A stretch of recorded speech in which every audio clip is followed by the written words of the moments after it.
दोस्तों, Kota career website आज के यूट्यूब चैनल पे आपका हार्दिक स्वागत है, आपका हार्दिक अभिनंदन है। मैं हूं प्रकाश संधू। आगे की श्रृंखला में बढ़ते हैं हम।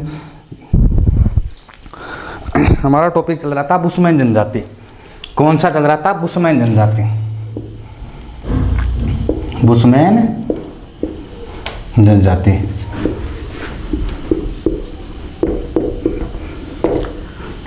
हमने बुशमैन जनजाति में एक तो पढ़ लिया था उसका निवास क्षेत्र, हमने पढ़ लिया था एक तो निवास क्षेत्र पढ़ लिया था, एक उनका पढ़ लिया था भोजन, एक उनका पढ़ लिया था वस्त्र, एक उनका क्या पढ़ लिया था? वस्त्र। निवास क्षेत्र पढ़ लिया था हमने अलास्का,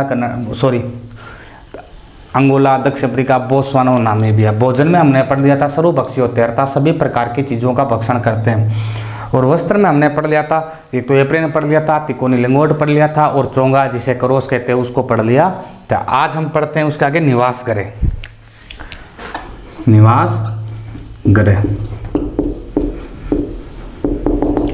निवास गृह क्या? निवास गृह वो है जहाँ मनुष्य निवास करता है, जहाँ मनुष्य निवास करता है उसका मनुष्य का घर, मनुष्य का घर या मनुष्य का आदिवासी क्या कहलाता है? निवास गृह कहलाता है। अब मनुष्य का घर देखो, जो बुशमैन जनजाति है वो अपना मकान या अपना घर, बुशमैन जनजाति अपना घर या अपना मकान, बुशमैन जनजाति अपना घर या अपना मकान किससे बनाती है? या तो घास फूस से बनाती है, किससे? घास फूस से बनाती है, या वो लकड़ी की टहनियों से बनाती है,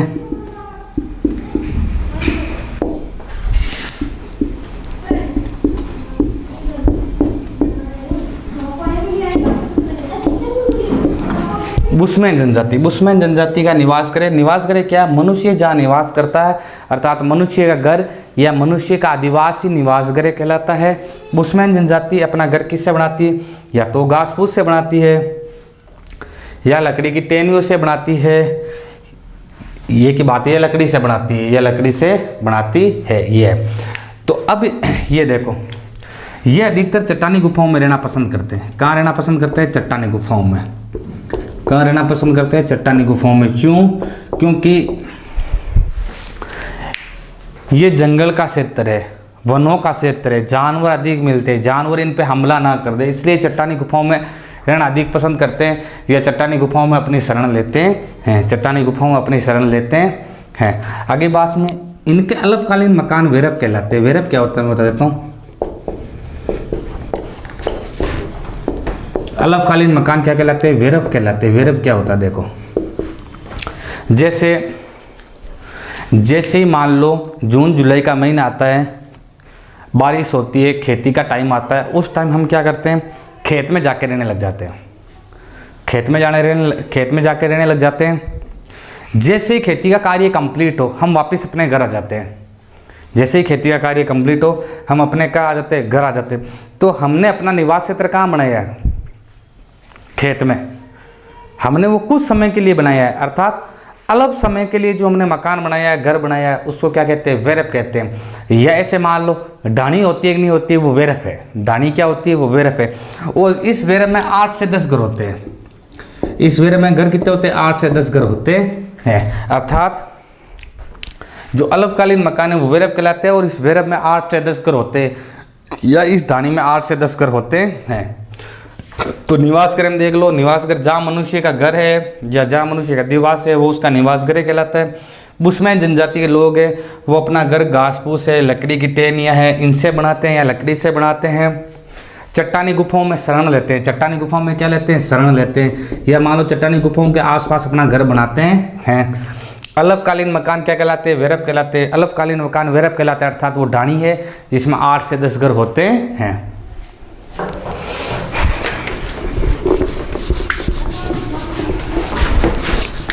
निवास गृह के बाद देखो औजार।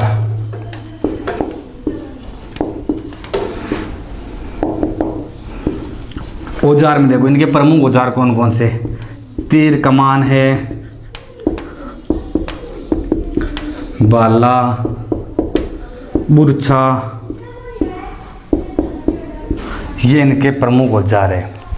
तीर कमान है, भाला है, बुरछा, ये इनके प्रमुख औजार है। अब ध्यान रखना, जो शुतुरमुर्ग या जिराफ या शुतुरमुर्ग होता है, तो आपको मैं एक बता देता हूँ। जिराफ है ना, उसकी मतलब पैर लंबे होते हैं। शुतुरमुर्ग या जिराफ के पैर क्या होते हैं? लंबे होते हैं। शुतुरमुर्ग या जिराफ के पैर क्या होते हैं? लंबे होते हैं। तो उन पैरों की हड्डियों को घिसकर, उन पैरों की हड्डियों को घिसकर ये तीर बनाते हैं। ये क्या बनाते हैं? तीर बनाते हैं। बात को समझना पहले थोड़ी सी। जैसे मान लो एक लकड़ी की तीर बना ली, लकड़ी की तीर बना ली, या मान लो जिराफ की या शुतुरमुर्ग के पैर की तीर बना ली। अब ये क्या करते हैं, जो जिराफ या शुतुरमुर्ग के पैर है, उसकी हड्डी है, उसकी हड्डी को ये आगे के भाग पर लगाते हैं। घिसकर क्या लगाते हैं? आगे के भाग पर। आगे के भाग पे घिस के लगा दी तो बताओ तिक्की हो गई नहीं हो गई? अब ताकि अगर किसी जानवर के लगेगी तो जानवर हाथों हाथ मर जाएगा। वो जानवर हाथों हाथ मर जाएगा। वो जानवर क्या हो जाएगा? हाथों हाथ मर जाएगा। क्यों? क्योंकि ये तिक्खी है, अर्थात इसकी धार तेज है, तो जानवर मर जाएगा।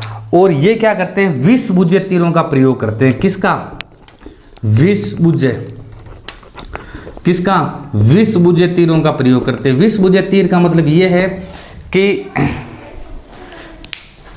ये है, इसके आगे जेर लगा देते हैं। क्या लगा देते हैं? जेर। अब जेर लगा दिया तो वो जानवर के मान लो तीर लगी, अंदर लगते ही वो जेर अंदर जाएगा, अंदर जाते ही वो जेर से मर जाएगा। तो मैंने आपको थोड़ी देर पहले बताया था ना कि मान लो ये शिकार किस प्रकार करते हैं? विष मतलब विषाक्त पदार्थ पिला के। अब अगर मान लो पानी पिला दिया, या उस तीर के आगे क्या लगा दिया? जेर लगा दिया। जेर लगाने के बाद वो जैसे ही जानवर के लगेगा तीर, वो मर जाएगा। तो ये तीर कमान, भाला, बुरछा आदि प्रयोग करते हैं।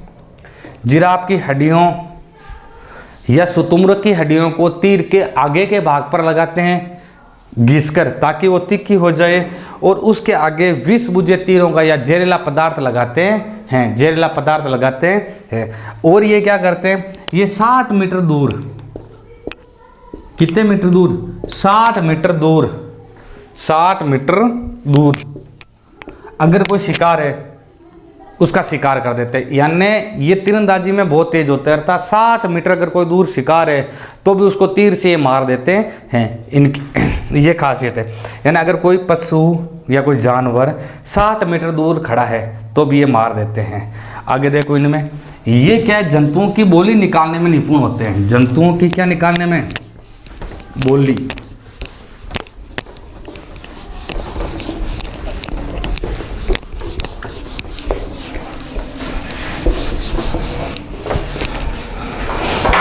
साठ मीटर। देखो वापिस एक बार समझ लेना, इनके प्रमुख एक तो तीर कमान, भाला, बुरछा या बरछा, एक ही बात है। अब ये क्या करते हैं? शुतुरमुर्ग या जिराफ, ये दोनों लंबे जानवर होते हैं। इनकी पैर की हड्डियों को घिसकर तीर के आगे के भाग पे लगाते हैं ताकि वो तिक्की हो जाए, शिकार आसानी से हो। और उसके आगे ये जेर लगा देते हैं। विष बुझे बाण मतलब तीर का या विष बुझे बाण का मतलब ये है कि उसके आगे के भाग पर जेर लगा देते हैं ताकि जानवर को मारने में आसानी हो।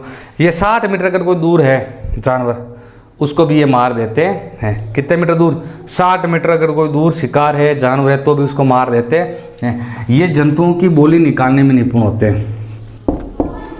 जंतुओं की बोली निकालने में निपुण होते हैं। बोली बोलने में या निकालने में निपुण होते हैं। जैसे मान लो कोई जानवर है, उसकी बोली बोलेंगे तो जानवर क्या है? वो सोचेगा अपने कास्ट का जानवर आया है, वो उसके पास आएगा और ये उसका शिकार कर देते हैं, ये उसका शिकार कर देते हैं। तो ये जंतुओं की बोली निकालने में भी निपुण होते हैं। मैंने आपको थोड़ी देर पहले बताया था तरबूज या त्यामा। तरबूज, उसका नाम तो सही त्यामा है, लेकिन उसको हम तरबूज की तरह होता है इस प्रकार। इसका प्रयोग क्या करते हैं? इसका प्रयोग ये क्या करते हैं? इसका प्रयोग करते हैं एक तो एक शुतुरमुर्ग का अंडा, क्योंकि शुतुरमुर्ग का अंडा लगभग 2 किलो का अंडा होता है, सबसे बड़ा अंडा होता है शुतुरमुर्ग के अंडे का। और इसका उपयोग ये क्या करते हैं?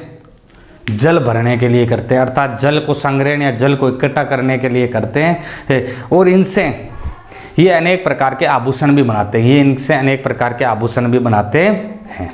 आगे बात में तो इनके औजारों में तीर, कमान, भाला, बर्छा या बुर्छा, शुतुरमुर्ग या जिराफ के पेड़ की हड्डियों को घिसकर उसको तीखा या मतलब तेज धार वाला बनाते हैं, उसको अग्रभाग पे लगाते हैं, अग्रभाग पे जहर लगा देते हैं। 60 मीटर दूर शिकार है उसको भी ये मार देते हैं अर्थात निशाना लगा देते हैं। जंतुओं की बोली निकालने में निपुण होते हैं। तरबूज या जिसे त्यामा कहते हैं या शुतुरमुर्ग है, तरबूज या त्यामा एक ही बात है। यह शुतुरमुर्ग का जो अंडा होता है उसको क्या करते हैं, पानी भरने के लिए या जल को संग्रहण करने के लिए काम में लेते हैं। और आगे देखो ये है ना, इस अंडे से अनेक प्रकार के आभूषण भी बनाते हैं, आभूषण भी बनाते हैं। और देखो और एक इनके कोई पास एक हथियार होता है इस प्रकार का, उसके पीछे रस्सा होता है। ये हथियार है मान लो, जैसे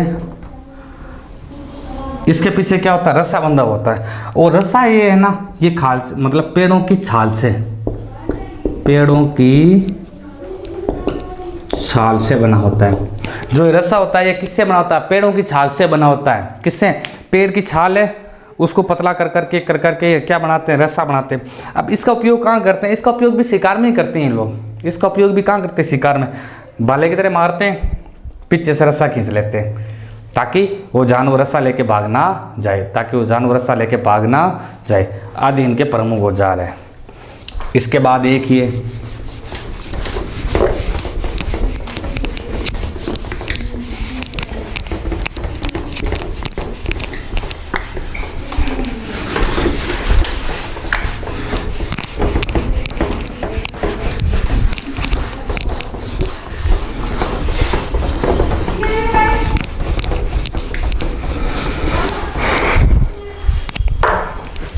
इसके बाद है बुशमैन जनजाति की समाज और संस्कृति।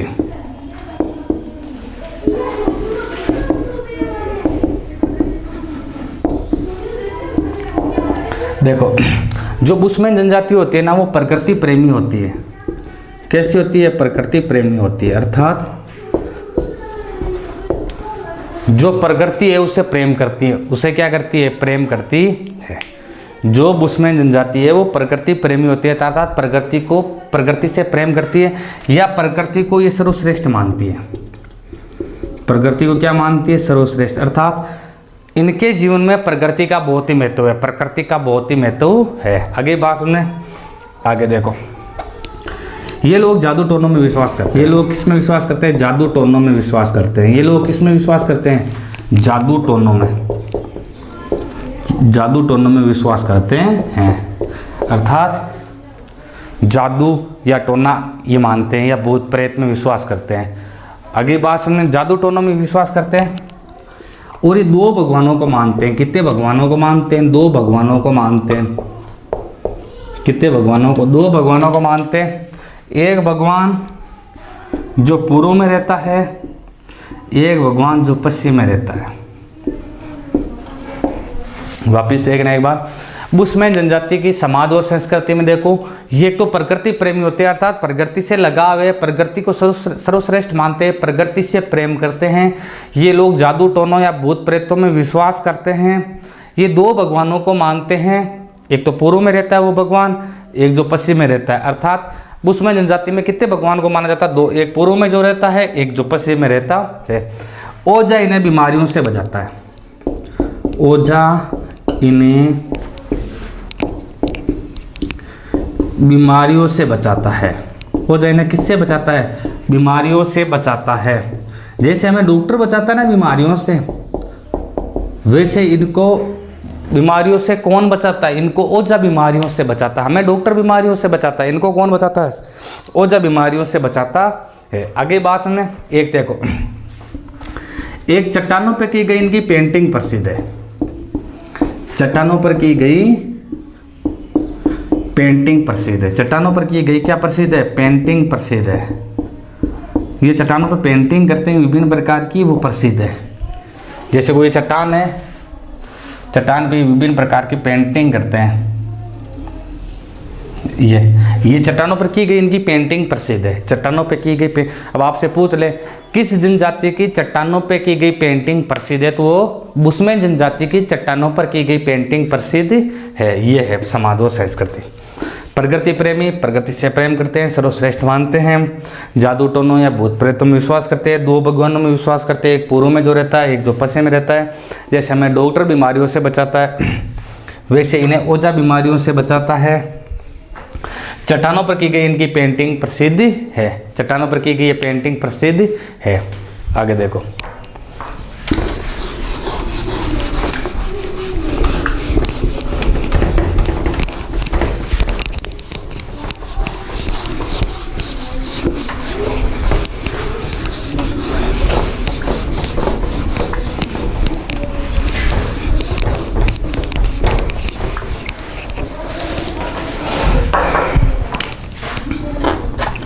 अब आता है वातावरण समायोजन। वातावरण समायोजन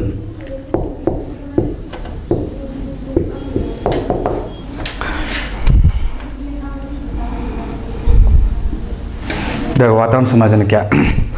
मनुष्य जिस जगह रहता है, मनुष्य जिस वातावरण में रहता है, चाहे वो गर्मी का हो चाहे सर्दी का हो, मनुष्य उसके अनुकूल हो जाता है। मनुष्य जैसे हम गर्मी में रह रहे हैं तो गर्मी के अनुकूल हो गए, सर्दी में रहते हैं तो सर्दी के अनुकूल हो जाते हैं। तो इसका मतलब ये है कि बुशमैन जनजाति ने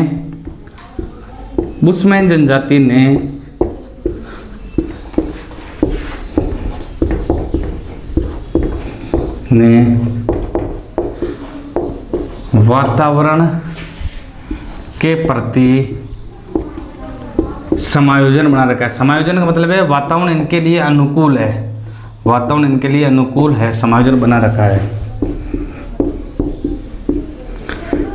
क्योंकि यहाँ गर्मी है, दिन में बहुत भयंकर गर्मी पड़ती है, रातें अपेक्षाकृत ठंडी होती है, अर्थात रातें सुहावनी होती है। तो इन्होंने वातावरण के प्रति क्या बना रखा है? समायोजन बना रखा है। वातावरण के प्रति क्या बना रखा है? समायोजन बना रखा है।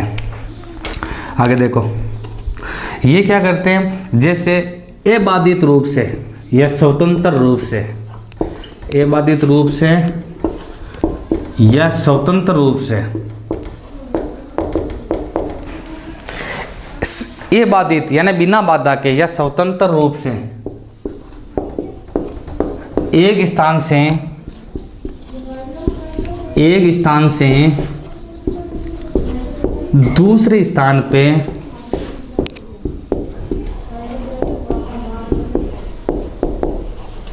घूमते रहते हैं।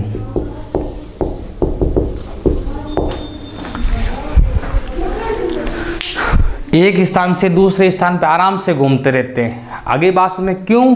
देखो, पहली बात तो इनके पास जो सामान होता है, साजो सामान, वो कम होता है। साजो सामान होता है वो क्या होता है? कम होता है। अर्थात ये एक स्थान से दूसरे स्थान पे आराम से घूमते रहते हैं, आसानी से घूमते रहते हैं। इनके पास जो साजो सामान होता है वो बहुत ही कम होता है। आगे बात में आगे देखो, एक ही जब लोग शिकार करते हैं ना, जब ये लोग शिकार करते हैं ना, तो उस टाइम ये एक तो मादा का व एक अल्पवयस्क का,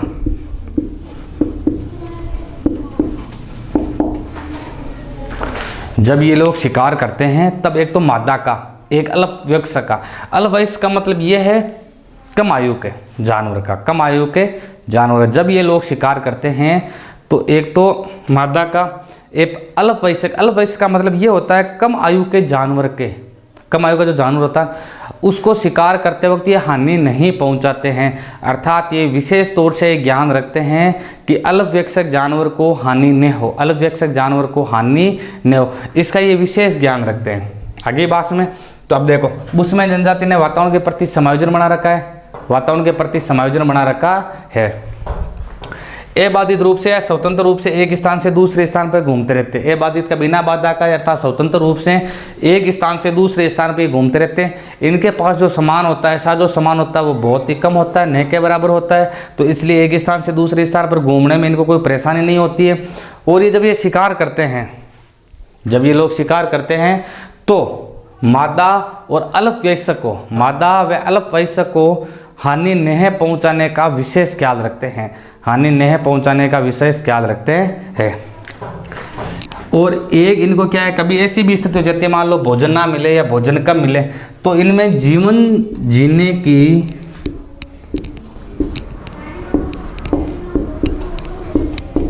की जागृति पाई जाती है। अर्थात जीवन जीने की जागृति का मतलब ये है कि मान लो कोई चीज़ इनको ना भी मिले तो भी ये संतुष्ट रहते हैं, कोई चीज़ इनको ना मिले तो भी ये संतुष्ट रहते हैं। अर्थात इनको जीवन जीने की जो जागृति है वो बहुत ही मजबूत है, इनकी जीवन जीने की जागृति बहुत ही मजबूत है। तो हम इस प्रकार हम ये कह सकते हैं कि बुशमैन जनजाति ने जिस क्षेत्र में रह रही है उस क्षेत्र के प्रति अपना वातावरण समाज ने बना रखा है और वो उसके अनुकूल है, वो उसके अनुकूल है। आगे देखो,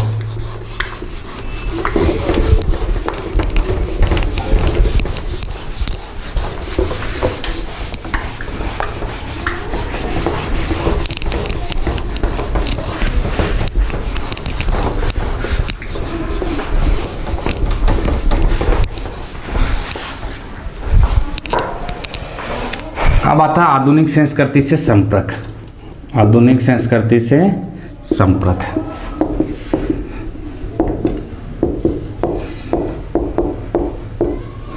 बुशमैन जनजाति का आधुनिक संस्कृति से संपर्क, बुशमैन जनजाति का आधुनिक संस्कृति से संपर्क। तो अब बुशमैन जनजाति है उसका धीरे धीरे आधुनिक संस्कृति से लगाव या संपर्क हो रहा है। तो इस हम के लिख सकते हैं ऐसा, बुशमैन जनजाति का,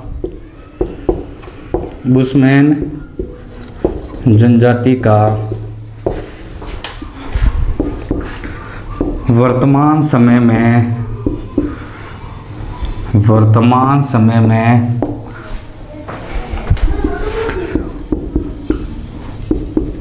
आधुनिक संस्कृति से संपर्क हो रहा है, आधुनिक संस्कृति से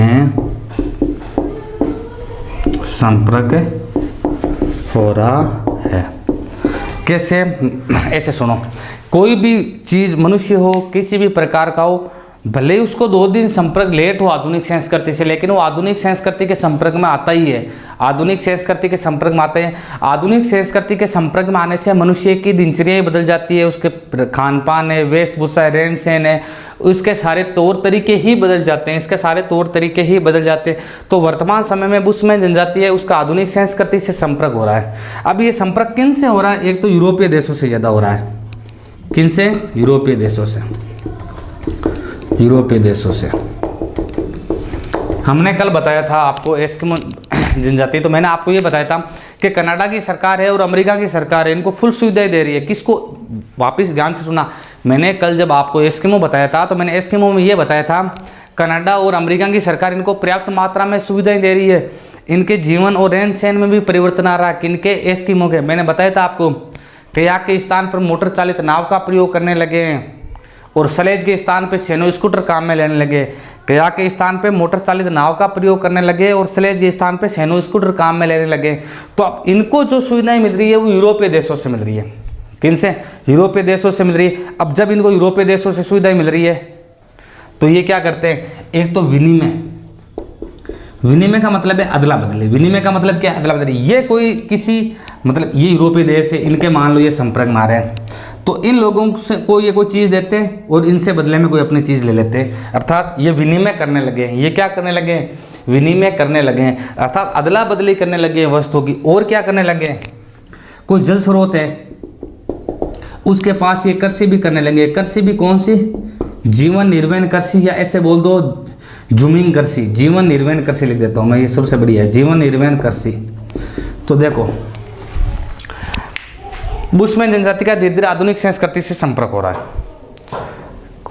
जैसे एस्किमो का हुआ था, एस्किमो को अमेरिका सरकार और कनाडा सरकार ने सहायता दी थी और इन दोनों सरकारों की सहायता की बदौलत उन्होंने कयाक के स्थान पे मोटर चालित नाव है और स्लेज के स्थान पे सैनो स्कूटर ये काम में लेने लगे।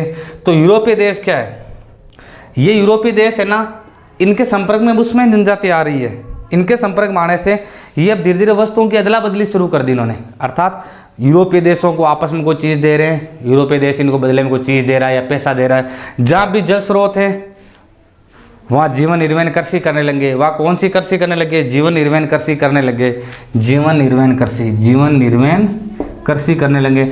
जो जल स्रोत है उसके निकट जीवन निर्वहन कृषि करेंगे। और क्या है? अब देखो, एक तो यूरोपीय, एक बांटू, एक तो यूरोपीय देश, एक बांटू, एक होटेंटो। इन देशों का आक्रमण बार बार हो रहा है, इन देशों का आपस में आक्रमण बार बार हो रहा है। और इन देशों के आक्रमण से नुकसान क्या हो रहा है? इन देशों का आक्रमण से नुकसान ये हो रहा है, ये लोग है ना बुशमैन, ये मारे जा रहे हैं, बुशमैन लोग मारे जा रहे हैं, तो इनकी संख्या बताओ कम हो रही है कि नहीं हो रही है? इनकी संख्या कम हो रही है। लगभग अभी ये 20,000 के आसपास रह गए हैं। लगभग ये कितने हज़ार के आसपास रह गए? 20,000 के आसपास रह गए, क्योंकि यूरोपीय बानटूर होटेंटो ये क्षेत्र विशेष के लिए आपस में युद्ध करते हैं, और युद्ध से नुकसान ये हो रहा है कि इनकी संख्या धीरे धीरे कम हो रही है, अर्थात इनकी संख्या लगभग कितने रह गए? 20,000 रह गए। अब ये लोग क्या कर रहे हैं? अपने अपने क्षेत्र पे अधिकार जता रहे हैं, तो इनके क्षेत्र भी क्या हो रहे हैं? संकुचित हो रहे हैं। संकुचित का मतलब इनके क्षेत्र भी क्या हो रहे हैं? छोटे हो रहे हैं। इनके क्षेत्र भी क्या हो रहे हैं? छोटे। तो हमने क्या क्या पढ़ लिया आज स्कीमों में? स्कीम और बुशमैन हमने पढ़ लिया था आर्थिक क्रियाकलाप, भोजन पढ़ लिया था, वस्त्र पढ़ लिया था, निवास गृह पढ़ लिया था, औजार बर्तन पढ़ लिए थे।